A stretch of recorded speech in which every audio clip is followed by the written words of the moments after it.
minhas amigas, olá meus amigos, sejam mais uma vez bem-vindos aqui a uma apresentação deste canal, o canal Alô Catio, dedicado aos estudos deste livro, dedicado na verdade a este livro, A Mensagem Reencontrada ou O Relógio da Noite e do Dia de Deus. Nós temos falado desse livro, temos apresentado vários estudiosos e os textos desses estudiosos a respeito desse livro. E hoje nós temos, digamos assim, uma edição especial, porque aqui ao meu lado está o professor Pérez Sánchez Ferrer, que foi a pessoa que trouxe a Mensagem Reencontrada ao Brasil, na primeira edição da Mensagem Reencontrada, que foi essa aqui, né? Edição de 2005, essa que eu acabei de mostrar é a edição de 2023, do ano passado,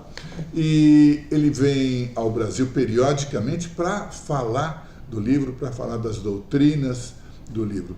Desta vez, agora, no final de maio de 2024, ele vai fazer 3 apresentações, 3 palestras e vai dirigir uma leitura online na quinta-feira, no dia 30 de maio, feriado de Corpus Christi. No final do vídeo eu vou dizer para vocês as datas e também vou colocar isso aqui na legenda.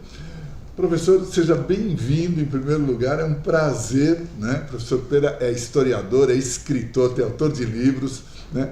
Um prazer tê-lo aqui. Prazer também para mim, evidentemente é um prazer sempre voltar ao Brasil para, enfim, nesse caso, vou dar 3 palestras, uma sobre a mitologia grega, o mito do Minotauro, outra sobre o sentido oculto de Dante, da Divina Comédia, e outro sobre o Pitágoras e o pitagorismo. 3 palestras finalmente que estão falando de nós, porque tudo o que nós estamos estudando, a Mensagem Reencontrada, fala sempre do quê? De nós, do que nós estamos fazendo aqui, do que é que, como podemos, digamos, viver para sair vivos deste mundo, é uma forma de falar. Então, a mitologia grega, que é a religião grega, a Divina Comédia, Dante, ou a tradição pitagórica, estão na mesma linha, que é a linha da Mensagem Reencontrada, que é a linha da tradição hermética, que é universal, mas que, nesse caso, a expressão é de forma, digamos, cristã, judeu-cristã ocidental. Somos ocidentais, estamos numa civilização de origem judeu-cristã e, portanto, a tradição hermética, isto é, o sentido profundo dos textos revelados e dos livros bem inspirados, estão nessa linha e se expressam dessa forma. Mas é o mesmo que no Oriente se expressa nos Vedas, ou no Bhagavad Gita, ou no Tao Te Ching, por exemplo. Porque todos falam o mesmo se estão, evidentemente, na tradição única, nessa única tradição que tem muitos galhos e uma só raiz, uma só árvore com muitos galhos. Então, a Mensagem Reencontrada, de fato, é a fonte de inspiração, é a chave da hermenêutica tradicional para compreender os textos. Digamos, a Mensagem Reencontrada não pertence a nenhuma religião, mas faz compreender o sentido profundo de todas as religiões tradicionais. Ou seja, Louis Catio, podemos dizer que reatou, religou, recuperou, resgatou, não sei exatamente qual é o verbo que podemos usar, uma tradição que praticamente estava perdida desde o século XVII, é isso? Parece, sim, desde o século XVII, grandes mestres, grandes conhecedores, adeptos, em termos alquímicos, tinham sumido do Ocidente. Depois do século XVII, parece ser que o último é Eugène Philalet, é Thomas Vaughan, inglês, mas o que faz a mensagem reencontrada, a Louis Catio, que era um pintor, não era um escritor, ele recebe uma inspiração que tem forma de aforismos, de sentenças breves, de textos breves que ele foi recopilando, foi ordenando, e daí saiu a mensagem reencontrada. E ele recupera a tradição hermética universal.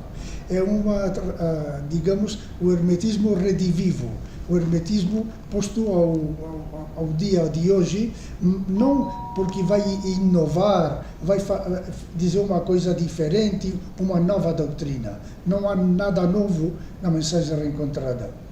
É a mesma e única sabedoria que está na Divina Comédia, nos Evangelhos, no Antigo Testamento, no Tao Te Ching ou no Corão. É a mesma sabedoria, mas a mensagem reencontrada, que é o produto dessa inspiração, é essa tradição, digamos, espiritual e sábia, que vem das origens e que está atualizada no século XX através de um pintor, Louis Catio, que ele sempre falou que, de fato, ele não é o autor da mensagem.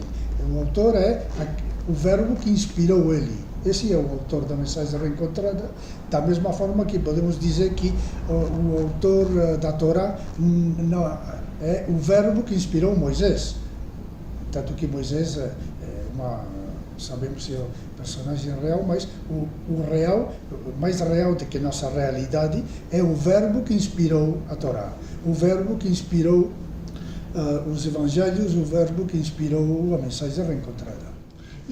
Isso que também é muito curioso, porque isso, evidentemente, depende de uma graça do alto, digamos assim, de uma bênção divina que vem a um determinado sujeito humano, um indivíduo humano, e de repente o verbo dentro dele começa a falar. Isso, em potência, todos têm, mas nem todos têm em ato, para fazer essa diferenciação. Sim, claro. O que tem em potência e o que tem em ato. Então, no caso do Louis Catio, o que aconteceu é que ele recebeu esta plenitude de graça, foi isso? Sim, ele recebeu esse dom de Deus e ele mesmo ficou surpreso, digamos, ele mesmo, ele falava sempre, olha, eu sou o piano, não sou o pianista. O pianista é o verbo. Eu sou o piano, um instrumento, só um instrumento, nada mais. E o verbo, digamos, usou ele como instrumento para se expressar, para enfim, pôr ao alcance da humanidade uma nova inspiração, digamos, uma nova revelação, como está escrito no livro, uma nova revelação para a humanidade de hoje. Uma humanidade que está extraviada espiritualmente em muitos aspectos, está muito longe do que é a verdade, essa verdade com maiúsculo do que falavam os gregos e todas as tradições espirituais. Então é uma redivivo, se pode falar em português assim? Sim, uma reatualização. Reatualização, é isso. Porque, bom, meu português é portunhol. Não, está ótimo. Então, enfim. Agora, já que estamos falando do livro, né? Já que estamos... aconteceu isso, mas isso aconteceu no século XX. Sim. Ou seja, o Catio morre em 1953. Sim. Escreve o livro entre 38, 39 até 53. Agora, esse século XX é a culminância de um processo que começa mais ou menos na época da Revolução Francesa e aonde a racionalidade ocidental vai se tornando preponderante em todos os campos, a humanidade vai se entregando a esse tipo de conhecimento, limitando, digamos assim, o que os antigos viam como possibilidades mais amplas. É curioso que tenha acontecido isso, você estava dizendo, essa humanidade que está extraviada. É curioso que tenha aparecido este livro neste momento de tão grande extravio, não é? Sim, e ainda na França, que é um pouco o protagonista, um dos, digamos, dos pilares do pensamento moderno, do ateísmo, do materialismo, enfim, a tradição ocidental, a civilização atual é digamos, um extravio desde a perspectiva tradicional, um extravio, e no centro desse lugar de extravio, aí no centro, como a ironia de Deus, então é lá que aparece uma nova inspiração, uma nova revelação, um livro que propõe tudo o contrário, não, mas em grande parte o contrário do que predica esta civilização materialista, individualista, que combate em grande parte aqui, pelo menos na Europa, que combate a religião, a espiritualidade. Então, aí no centro chega um pintor que é autodidata, que recebe uma inspiração e que, propõe se consagrar à busca de Deus, a deixar o mundo, ou, em todo caso, fazer o que você tem que fazer bem neste mundo, mas não acreditar nisso. Acreditar em Deus e na possibilidade real da sua salvação, na sua liberação, da sua salvação. Então, é um irônico. Não é na África, que é um continente espiritual, digamos assim. Não, no mundo, na parte do mundo mais ateia, mais materialista que o Ocidente, é lá que aparece. E, além de tudo, aparece, ele escreve, recebe essa inspiração perante a Segunda Guerra Mundial, em grande parte, do 39 ao 45. O mundo se está matando e ele está lá no meio, recebendo uma inspiração que não tem nada a ver nem com guerras, nem com a paz, nem com os valores deste mundo. É como se Deus fosse bem-humorado, digamos assim. Sim. Deus tem muito humor, um humor muito fino, é muito irônico. Então, é assim. Então, os mais incrédulos, eles vão levar o que é o contrário do que eles acreditam. Eles vão ser instrumentos e veículos daquilo que eles negam. É um humor de Deus. Parece uma piada. É como uma piada. Agora, você falou um termo, né, muito interessante, que você falou assim, aparece no meio desta civilização materialista, mas a rigor pseudo-materialista, na verdade. É outro aspecto, né? Porque, na verdade, pelo que eu pude entender, esta realização proposta pela mensagem reencontrada não é uma realização abstrata, porque eu acho que no meio intelectual, cultural, na cultura oficial do Ocidente, a visão que se tem das vias espirituais, dos caminhos espirituais, é algo um pouco abstrato. É como se nós tivéssemos uma espécie de fantasminha dentro de nós que depois vai se libertar. Enfim, uma coisa... Mas, pelo que a mensagem diz, a verdadeira realização sensível não é a desse mundo, não é esse materialismo. Esse materialismo é falso. É um problema semântico, mas também doutrinal. Os verdadeiros materialistas são os alquimistas, porque eles acreditam numa matéria pura, indestrutível, eterna. Nós temos a semente em nós dessa matéria eterna. Temos um Deus que nunca nasceu, nunca vai morrer, é eterno, indestrutível, e é o mais materialista que há, de fato. O mundo, como dizem os hindus, é Maya. Tudo isso que parece tão material é fumaça. Porque vai sumir em nada. O tempo humano, a civilização, 1.000, 2.000, 500 anos, não é nada, isso vai sumir. E nós mesmos, daqui não muito, vamos sumir daqui, então tudo isso na realidade não existe, porque não pode permanecer. como não é eterno, então é um aspecto da não, enfim, digamos, não material realmente da existência. A verdadeira matéria é eterna.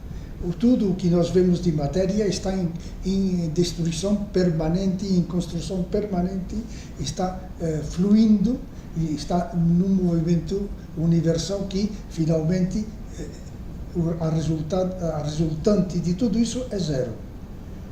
O amigo e o inimigo, a guerra, a paz, as consequências, as origens, tudo, no final é zero. O que é que permanece? Aquilo que não pode morrer, que é a alma imortal, que é a primeira matéria dos alquimistas, isto é, os verdadeiros materialistas, são os que vão triunfar, digamos assim. Pelo que nós estamos conversando, a leitura desse livro, a leitura da Mensagem Reencontrada, que é um livro escrito na modernidade, escrito no século XX, conduz a nossa compreensão a entender doutrinas, ou uma única doutrina, que se expressou sob muitas formas desde a mais remota antiguidade. E a sua última expressão é esse livro. Isso é correto dizer? Sim. É uma atualização da sabedoria universal que vem das origens, desde a primeira revelação que recebeu um ser humano até hoje, porque na realidade é a mesma. Por isso os grandes sábios se identificam e se reconhecem entre eles, porque o que experimentou o antigo sábio Brahman na Índia, ou Moisés, ou Jesus, ou outros verdadeiros adeptos sábios, é a mesma experiência que hoje poderia receber e experimentar, digamos, uma pessoa. Não varia. Digamos que a santidade tem muitas formas de expressão e depende da pessoa, depende de outros fatores, a santidade. Mas a sabedoria, digamos, o verdadeiro adepto do que fala a alquimia, do que fala a mensagem reencontrada, essa experiência é única e, através dos séculos, é a mesma sempre. Sempre é a mesma. É por isso que eles se identificam.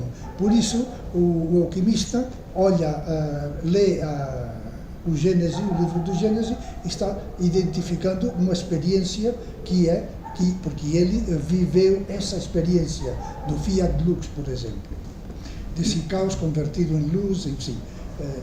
É a mesma experiência. E isso fica evidente na mensagem reencontrada. Por isso, é como a chave para compreender a profundidade de todos os textos revelados.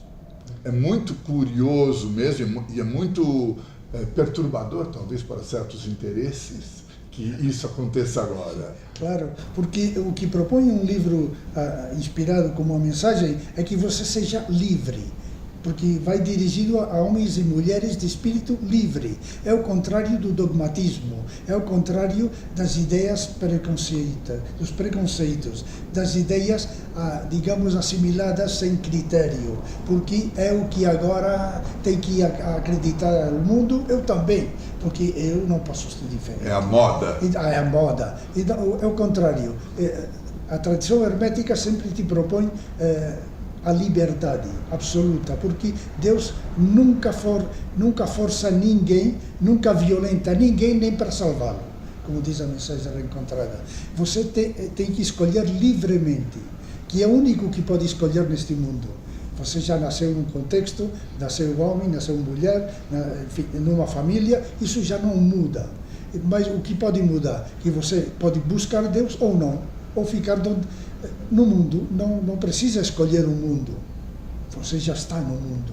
Então, o que pode escolher? O livre-arbítrio. Como pode ser usado?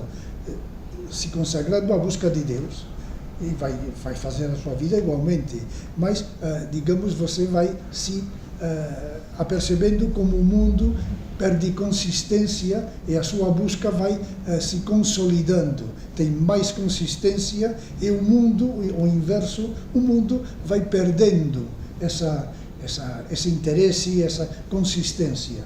Então, evidentemente, não se trata de renunciar, enfim, de não ser responsável com o seu contexto, com a sua família, mas de se consagrar à busca de Deus.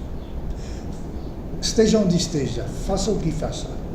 E a mensagem reencontrada, de outra qualidade que te propõe a verdadeira liberdade, é que a mensagem, ela te propõe também uma forma de vida, uma sese que é importante também. Olha, aqui, quando, por exemplo, diz, se você não é capaz de chorar pela desgraça dos outros como pela sua, ou se alegrar da alegria dos outros como pela sua, você não pode ser ensinado por Deus, porque ainda está separado da unidade divina, da unidade, porque todos somos um.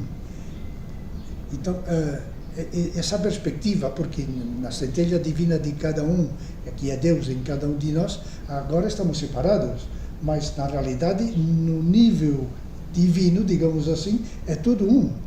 Por isso, todas as tradições, escolas iniciáticas, se falam entre eles de irmãos, os seus membros, porque temos um único Pai.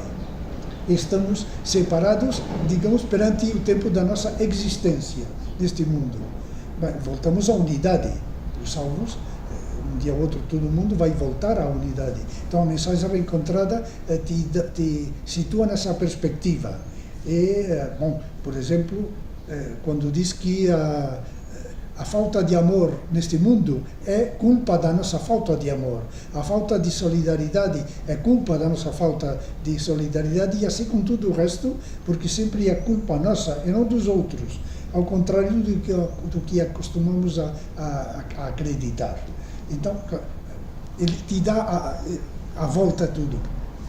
Então, não é uma, digamos, não propõe uma experiência intelectual de conhecer, de saber muitos conceitos, uma doutrina muito bem aprendida.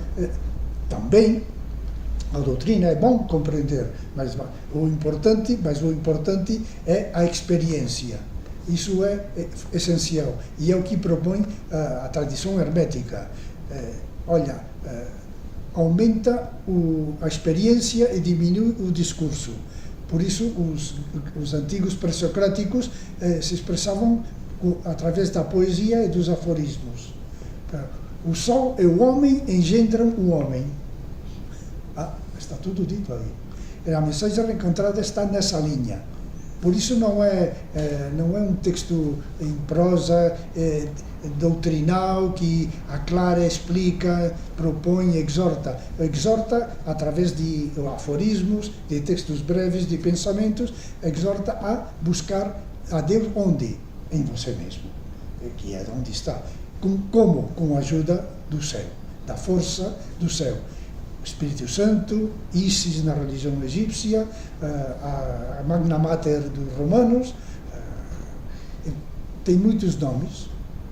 A força do céu vem a ajudar e acordar a força divina que está em nós. Muito importante.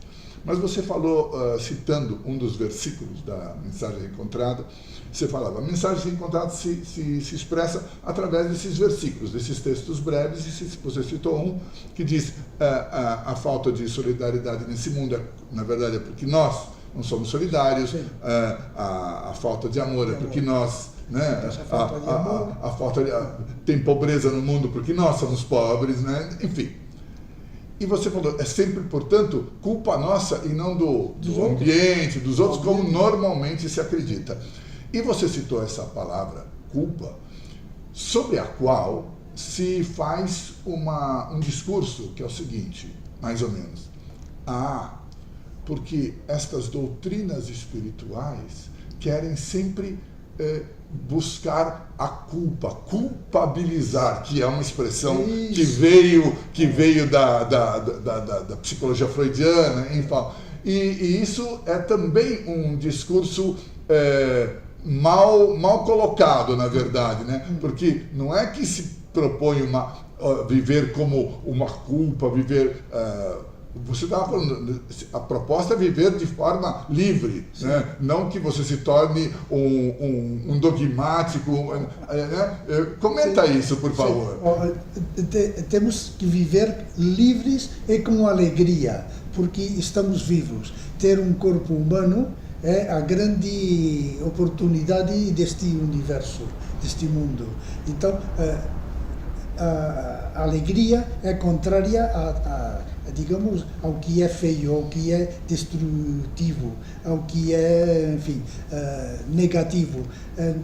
Mas o conceito de culpa, digamos, a pessoa que não entende que, olha, a culpa não é um estado natural do homem, e chamamos de culpa porque a nossa tradição cristã e judaica também fala a culpa é nossa, porque nós estamos no exílio, nós escolhemos estar aqui neste mundo, é culpa nossa, essa culpa entre aspas, porque nós viemos aqui para conseguir um corpo de luz, um corpo imortal.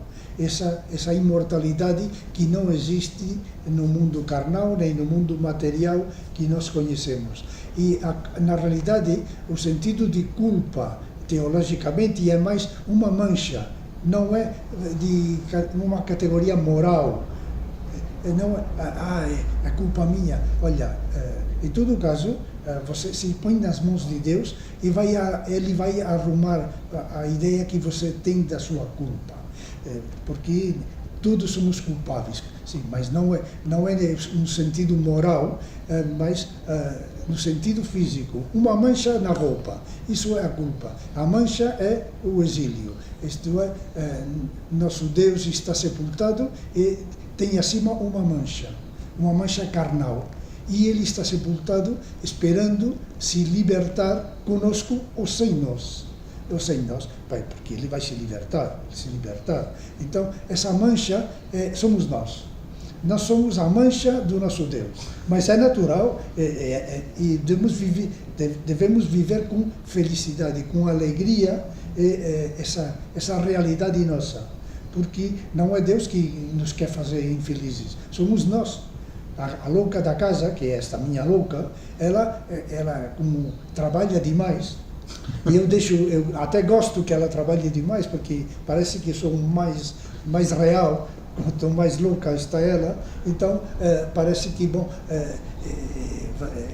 o que temos que fazer é natural, mas o importante é tudo o contrário. O importante é tudo o contrário. A louca, que é o estado natural, como a mancha, a nossa fé, que vem do nosso Senhor, da nossa centelha divina, a nossa fé também é innatural ao ser humano. Mas muita gente não tem fé, aqui na Europa sobretudo. Estou falando aqui, agora estou no Brasil, mas quando digo aqui, na Europa, na Espanha, então, a fé, muita gente diz, fé? Não, sim, eu acredito na vida, assim, eu acredito na energia, eu acredito na minha casa, no meu carro, enfim, é assim. Então, olha, a fé, a razão, a inteligência é connatural ao ser humano, mas o importante é alimentar a parte divina e não a parte carnal, sem negar. Claro, se você pretende negar que você tem um corpo que tem umas necessidades que são naturais, você se está violentando. O contrário do que faz Deus com você, que não te vai violentar jamais. Se você quer te salvar, bom. Se não, culpa sua. Aliás, falando do que você falava agora há pouco, recordando, que eu queria recordar que a antiga igreja, a igreja medieval, enfim, a igreja antiga, tinha um hino, cantava um hino chamado Felix Culpa, sim, a culpa feliz, porque sem vir a este mundo é impossível obter o grande prêmio. Exatamente. E isso, a mensagem encontrada, que fala de tudo está neste livro, tudo. É uma coisa, enfim, mas bom, não é para ganhar dinheiro. Juramos que não dá dinheiro. Não dá dinheiro, não torna mais bonito. nem você, nem mais jovem. Não, há um versículo que diz: a queda tem uma finalidade divinamente elevada, que é a aquisição de um corpo baixo e a sua glorificação em Deus. Está tudo explicado. A origem e a razão da nossa queda. Queda sempre é claro, no céu, digamos que o céu está acima, é uma forma de falar, não acima nem embaixo. A realidade divina é a origem do nosso Deus, e nosso Deus vai retornar. O objetivo é a glorificação da nossa centelha divina, da semente da vida nova que temos em nós. Bom, eu acho que dá para entender, depois de tudo que você falou, que as palestras que o professor Pera vai dar sobre mitologia grega vão, digamos assim, um pouco além do que se compreende academicamente por isto. Sim, né? Sim.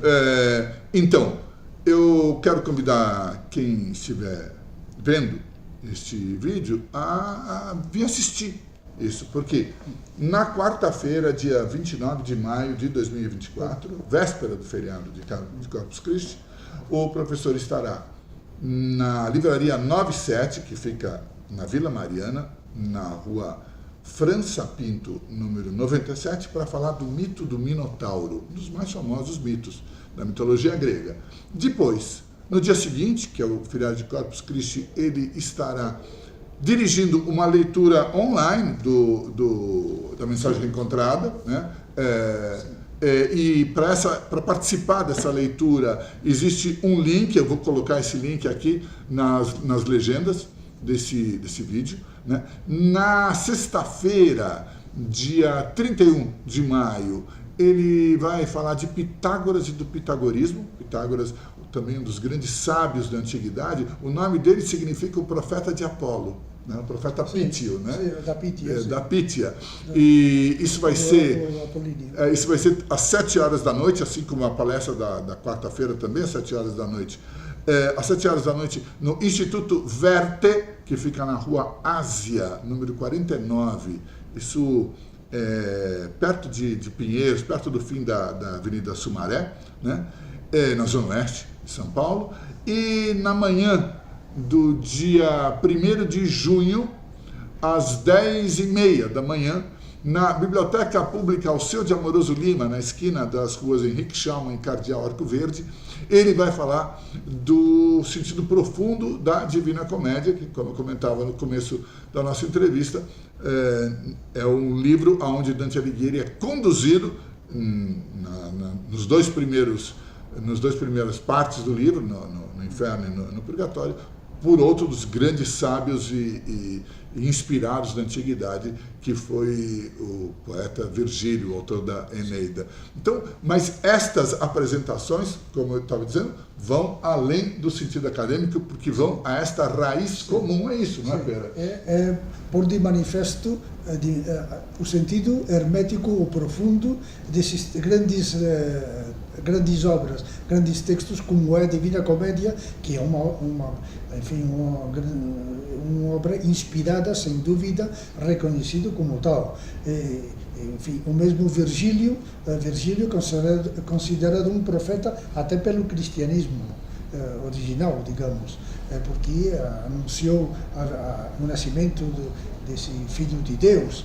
Então, é a mitologia grega, finalmente é a religião grega, porque aí temos o mito. Mito é mentira, não. Mito em grego formava parte da religião. Mito é discurso pronunciado, mitos, e nada a ver com invenção. Claro que inventavam, mas inventavam para instruir. Bom, de tudo isso vamos falar durante esta semana nas 3 palestras. Tudo isso é de graça. As apresentações, as palestras, tudo feito de graça, que também é muito importante. É isso, quero agradecer muitíssimo a tua honrosa presença aqui no canal Alô Catio. Não, para mim é um prazer, uma alegria estar novamente aqui no Brasil e falar do único que importa, ou pelo menos que me importa a mim e a você, acho que também, e que é, enfim, a vida espiritual, a tradição hermética e esse instrumento que temos, um dos essenciais, que é a mensagem reencontrada. E aqui estamos. E esperamos encontrar com vocês. Muito obrigado e até o nosso próximo encontro aqui no canal Alô Catio.